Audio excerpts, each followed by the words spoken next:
Happy Mother's Day. It's my joy and privilege to stand here with you on another Sunday, and on a Sunday that's so significant for all of us, because it's about the divine feminine, the divine love, actually, that resides within every one of us. We celebrate the moms and the grandmoms and the aunts and the great-greats and all those that have shown up as the mother figure in our lives. But the truth of the matter is that we all have that nurturing, strong, powerful, gather around the table energy within each one of us. It's a powerful opportunity to remember that this transcends gender. It's about divine love. Today's service will be a little bit different. Of course it is. I'm here, right? You're kind of expecting it now, aren't you? So I'll share a little bit of mom wisdom from my own mom, and then we'll have a couple of our leadership team members, Board President Sandra Dela Cruz and Board Vice President Valerie Hope, will share some mom wisdom also. And what we're going to do is we're going to not only share a piece of a powerfully big life, but also how it connects to Myrtle Fillmore. Myrtle Fillmore, the co-founder of Unity, who is known as the mother of Unity.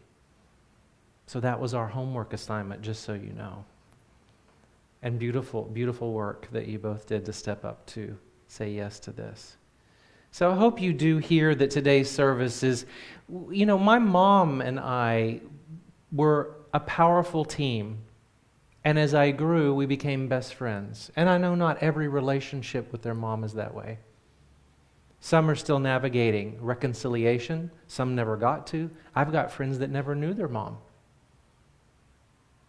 And yet we know that we are all part of that divine feminine energy that is love. And I also know I have been one, and I know many of us are, the mom of fur babies too, which teach us unconditional love in so many ways. My gosh. Okay, you're going to hear a little bit about Sophie again, but when I look into her eyes, boy, she tells me everything. If we could be more like our pets, does that you get it? Like, wow, talking about love. Today's focus is going to have some mom wisdom and also a connection to Myrtle Fillmore. And I want to begin with telling you a little bit about my mom's story. And of course, none of us could tell our all the memories of our moms, but what I want to share with you is that my mom was a delight. So a humorous, comical, filled with grace and poise and a smile that would light up the room. And her life, you wouldn't know that if you didn't know her internal story. From the time of her birth to the time of her transition was filled with obstacles and challenges every year or 2 years of her life, unspeakable challenges. Yet she always showed up for others to talk them through their issues and their stuff. Powerful role model. And what I want to share with you today is that even though my mom's determination and perseverance were always there to overcome her own challenges, she was also the recipient of a heart transplant at age 61.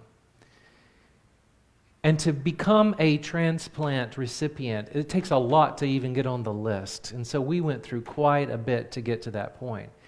A lot of emotional, spiritual, physical coordination of trying to get ready to receive. And one thing that was really interesting about Mom, and we did lots of family therapy and lots of communication, and I'm blessed to have her audio recordings and her journals. And what was unique about that is during that year of the waiting, she began to have what is called an anticipated grief. And it was pretty palpable.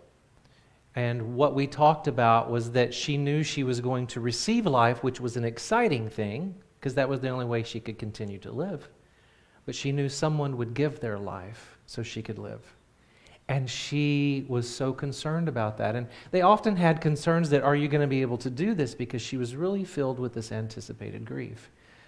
And so coming forward to this post-transplant, it was really quite amazing that she would often talk about new smells, new dreams, a new rhythm, cravings she had never had before. And she said, these aren't mine. I know me, and this is something that I am connected to from this heart recipient. Powerful story. So we would talk about that, and she would say, I'm really wanting some, and she would name something. I'm like, you don't like that. You're a sweet pickle person. What's this dill pickle thing going on? She's like, I don't know. But she would have dreams, and she would have senses, and she would talk about how deeply she was connected. And my mom was really about compassion and definitely empathy her entire life. As I mentioned, she would work with people going through their struggles. And what was so much fun is every time I would hear her working with someone or they would leave the house, they would be hilarious. They would be laughing, full of laughter, no matter what was going on by the time it was complete, because they would get to the light side of life. They would get to finding something funny or enjoyable in every single story. She was always deeply connected to the heart of someone, so it's no accident in retrospect that I look back at her life and see how this was a significant, transformative place for her. She even had a t-shirt, and I'll bring it sometime and show you, but it was a t-shirt that said, I've had a heart exchange post-transplant. And it was very important to her because not only did she have this exchange, but she was always about connecting with the heart of someone else. I think it's our call. I think it's really who we are. She was comical and funny.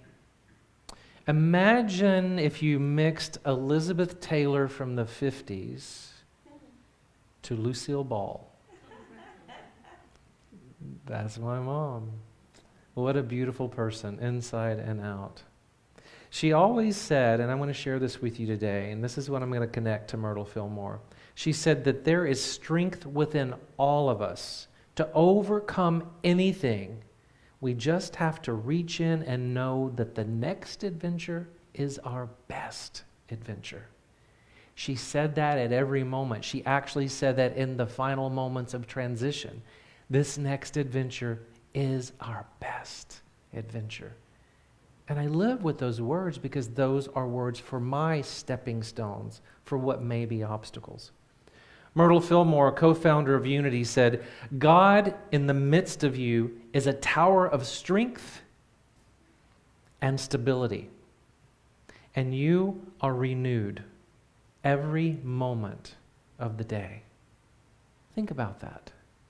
Very deeply connected to those two pieces. God in the midst of you, right here within you now, but also within community, within our groups, within our family systems. God in the midst of you is a tower of strength and stability, and you are renewed every moment of the day. Take that in.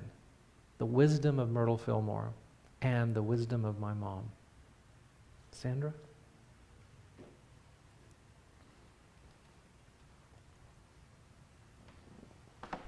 Well, we all know today is Mother's Day, and I would like to share with you some thoughts about my own mother. I will be referencing Myrtle Fillmore's book, Healing Letters, and the chapter called Maternity.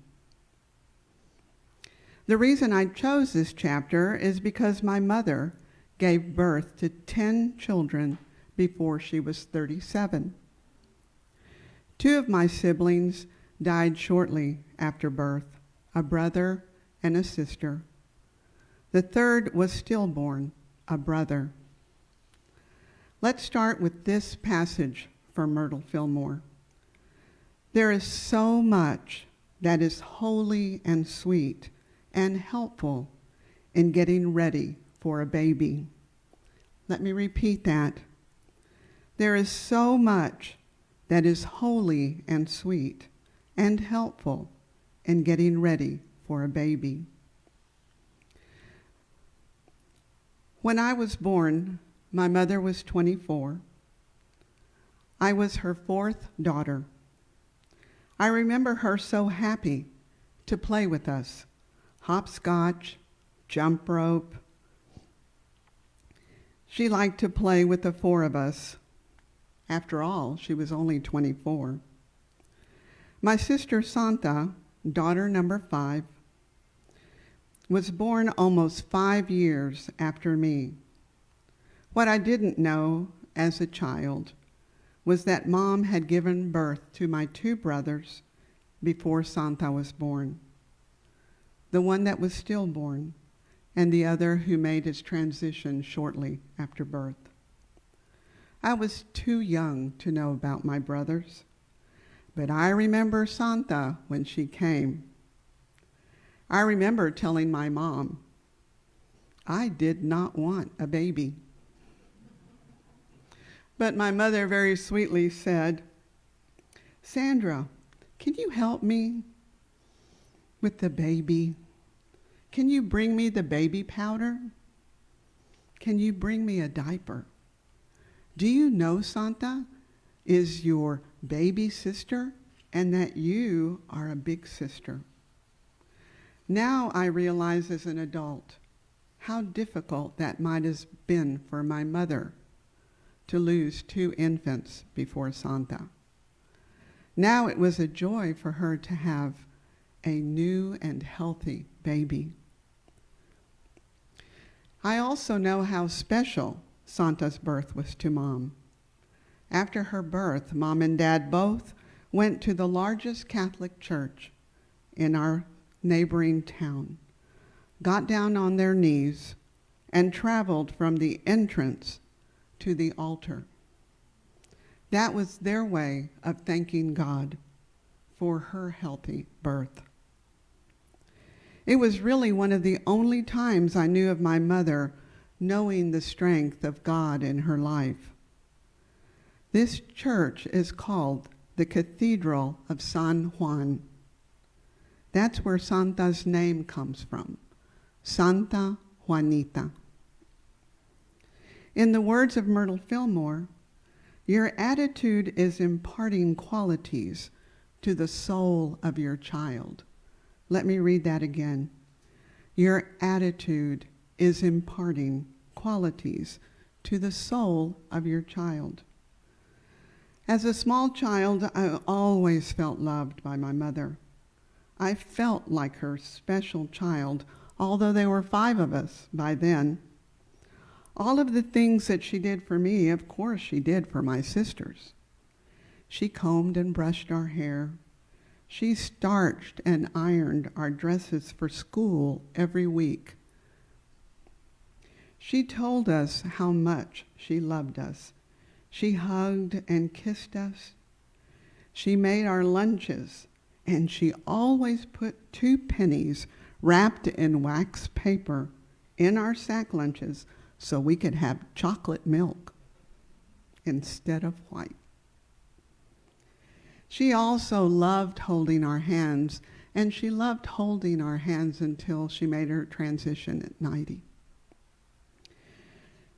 I never felt lack of anything with my mother and my life. So I want to say Happy Mother's Day to all the moms, whether they are birth moms, surrogate moms, adopted moms, mother figures, and those of any gender who mothered you.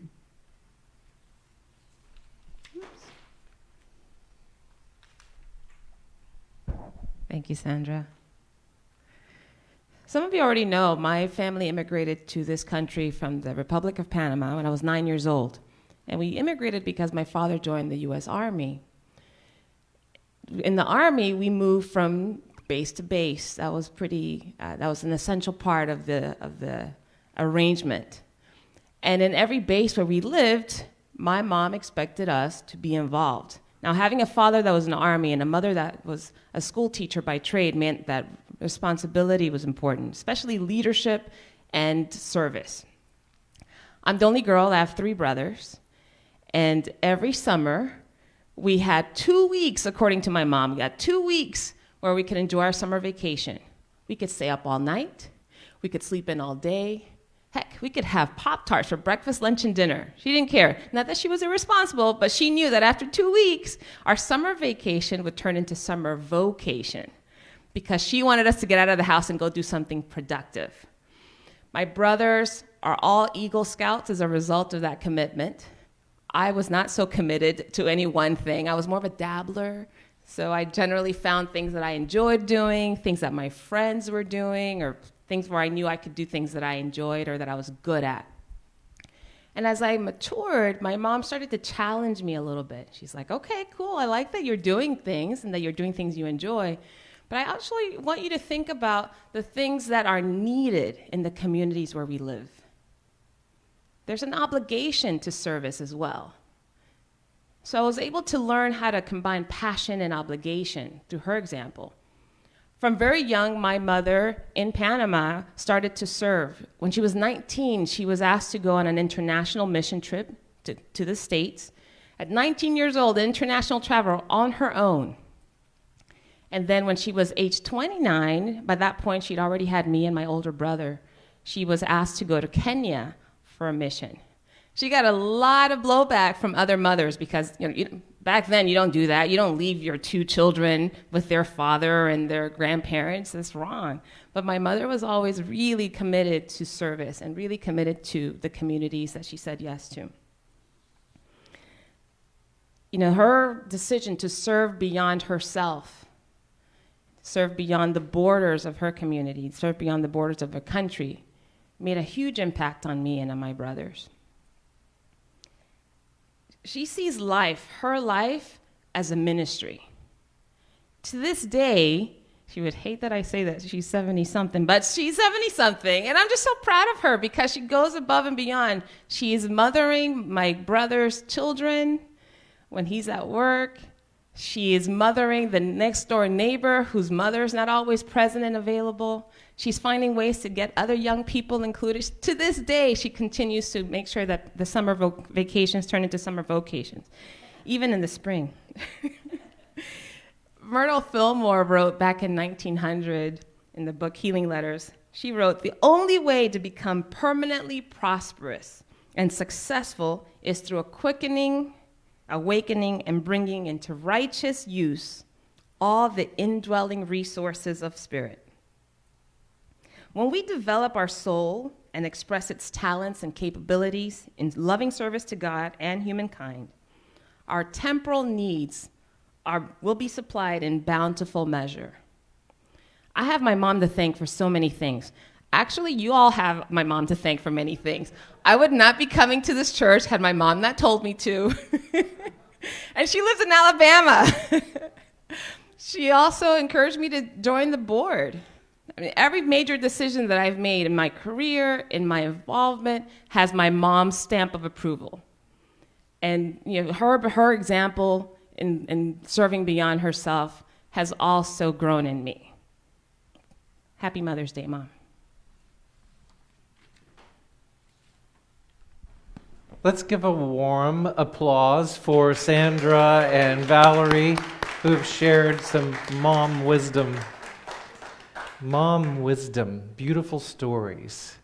And I hope that you hear today that we've heard about the power and strength of a mom navigating tender times, service, that power and strength that comes up for many of the stories. You probably have stories too that have come up. We're grateful that this is an opportunity every year to remember that divine purpose in all of us. My mom's senses that she was connecting to oftentimes, we found out later, and there's reasons they keep some of that private, was that her recipient was also a mom, the heart recipient that she had children. We didn't get to know any more, but I really do believe there was a deep connection to that for her. She talked often about it. Myrtle Fillmore, although her writings, Healing Letters or How to Let God Help You, is a great book also. This is one of the older copies, one of my favorites. It's over 130 years old, this writing, but it's as relevant today as it was then. And I want to share with you today as we close our service with my all-time favorite passage. I've used this so many times, you'll probably hear it again at special times in my life. But it is a guiding touchstone for me.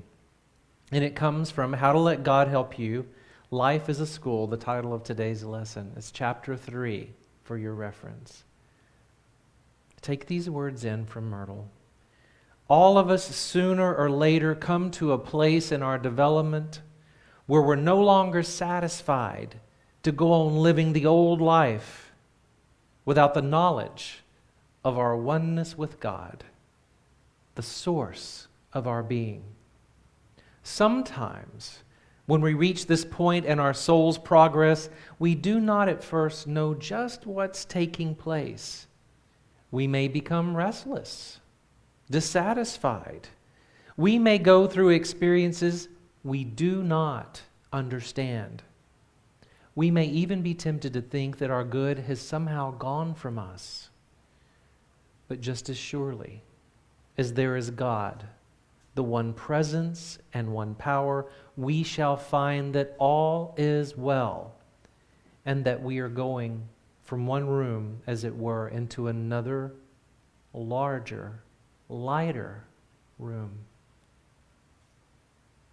Those words from Myrtle Fillmore, written so long ago, are speaking out to those that are listening, and those letters that she's writing to people that are going through all sorts of navigating challenges and things in their life. And Myrtle is speaking from her truth of knowing who she believed she was and who she became was about changing her mind and her thoughts, her belief system about herself, what maybe she was told, and now what she knew to be true. And as the story goes, we know she healed body, but she also healed her mind and her thoughts. Relevant today as it was then, the wisdom of Myrtle Fillmore. So as you go about your day, know that this larger and lighter room is developing and growing our consciousness. And every time we do and nurture one another, we are lifted up, which is a lighter space. It's a larger and lighter room. May this day be a reflection of power and strength and divine love for you and everyone that you meet. And always remember, joining us online here in the sanctuary or at a later time here at Unity Greenville, you matter, you are sacred, and you are loved. Happy Mother's Day.